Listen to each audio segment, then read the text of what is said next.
Hello बच्चों, तो D के झा कॉमर्स क्लासेस में आपका स्वागत है। आप देख रहे हैं 11th का जो बैंक रिकंसिलिएशन स्टेटमेंट है उसमें रूल को हम कैसे सेट करेंगे, यानी कि पासबुक के प्लस में कौन होगा और माइनस में कौन होगा। तो मान लिया जाए अगर आपको डेबिट बैलेंस दिया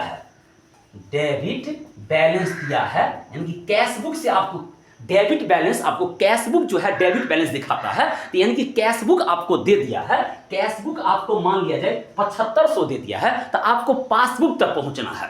यानी कि कैश बुक दिया रहेगा तो आपको पासबुक तक पहुंचना है, क्योंकि बैंक रिकंसिलिएशन का मतलब होता है कि एक निश्चित तिथि को कैश बुक और पासबुक में जो अंतर होता है उस अंतर में जो कमी बेसी होता है, ये कैश बुक है, ये पासबुक है। तो मान लिया जाए एक बढ़ गया या एक घट गया, तो इसी को बैलेंस में लाने के लिए आपको बैंक रिकंसिलिएशन स्टेटमेंट बनाना पड़ता है। बात को समझ रहे हैं? ये कैश बुक है, ये समझिए पासबुक है।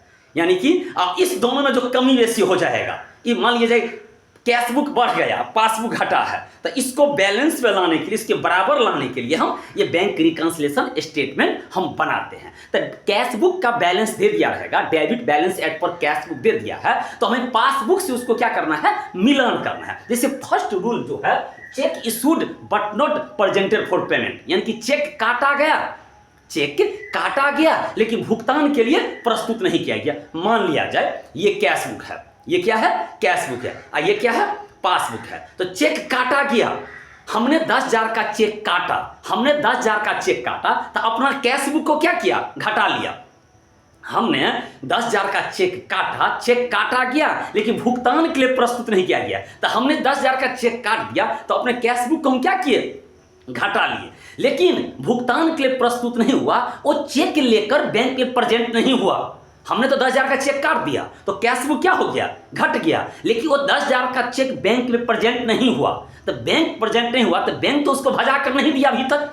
जब ये बैंक का पासबुक नहीं भजा कर दिया तो बैंक का पासबुक क्या है, बढ़ा है। तो बैंक का जब पासबुक बढ़ा रहेगा तो हम दोनों में अंतर हो गया ना, कैश बुक नीचा हो गया, घटा है, अब पासबुक क्या है, बढ़ा है। तो इसी को बराबर में लाने के लिए इसको क्या करेंगे, ऐड करेंगे।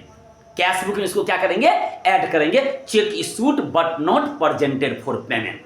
कोई दिक्कत? तो उम्मीद करते हैं ये जो कॉन्सेप्ट है आपको कॉन्सेप्ट समझ में आ गया होगा, क्योंकि पहले बता दिए हैं हम टॉपर नहीं, हम टॉपिक पर काम करते हैं। एक एक रूल जो होता है वो रूल अगर आपको कॉन्सेप्ट में आ गया कि किसको प्लस करना है, किसको माइनस करना है। अगर डेबिट बैलेंस एट पर कैश बुक दे दिया रहेगा तो मुझे पासबुक के साथ उसे मिलान करना है। तो ये जो रूल था कि चेक काटा गया लेकिन भुगतान के लिए प्रस्तुत नहीं हुआ, वो जो रूल हम जो बताए हैं, वो जो कॉन्सेप्ट दिए हैं कि ये कैश बुक है, ये पासबुक है, इस रूल पर आप टोटल बैंक रिकंसिलिएशन स्टेटमेंट बना सकते हैं। वीडियो को ज्यादा से ज्यादा शेयर कीजिए, हम एक एक रूल का कॉन्सेप्ट देंगे कि कौन प्लस में होगा, कौन माइनस में होगा। बहुत बच्चा का ये नहीं होता कि हम किसको प्लस करें, किसको माइनस करें, तो ये कॉन्सेप्ट का खेला है। अगर रूल आपको कॉन्सेप्ट पता चल गया, अब तौर तरीका पता चल गया कि कैसे प्लस होगा, कैसे माइनस होगा, तब एक एक सवाल बना सकते हैं। तो हम उम्मीद करते हैं कि आपको ये टॉपिक जो है, check issued but not presented for payment जो है, क्या होगा, प्लस में होगा कि माइनस में होगा, उस समझ में आ गया। वीडियो को ज्यादा से ज्यादा शेयर कीजिए। अब मेरे जो डी के Jha commerce classes YouTube channel है उसको लाइक आप सब्सक्राइब कर दिए। फिर मिलते हैं हम अगले वीडियो में।